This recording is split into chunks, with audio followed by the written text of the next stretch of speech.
I'm off the grid for August, but by golly, CNN did something actually sane. Right.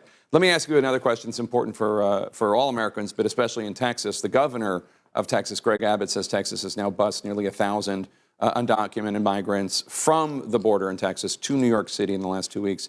There's an immigration researcher at Syracuse who said that Abbott is doing these migrants, these undocumented individuals, a favor and, quote, practically ensuring that these migrants will be allowed to stay in the country because immigration judges in New York tend to be more lenient than immigration judges in Texas. What do you make of this stunt, this move, whatever you want to call it, by Abbott?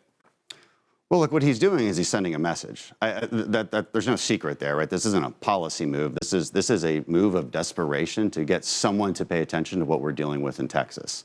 You know, which is why I support it. So will they have a more likelihood of staying in the country? Look, basically everyone who's crossing our border has that same likelihood. There's almost 2 million, I think we're at apprehensions just this year. That's an unprecedented number.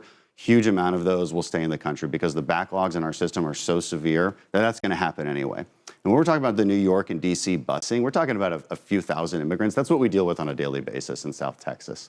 So look, what he's doing, I think, is out of desperation, and it's highly necessary because somebody has to solve this problem. This is an infringement on our sovereignty. It's an infringement on our rule of law. And you know what? It's unfair and it's immoral to the millions upon millions of good, law-abiding immigrants or asylum seekers around the world that have no chance of getting into our system because of the backlog that people are creating because they're geographically close to the United States and they can just walk across. It's not fair.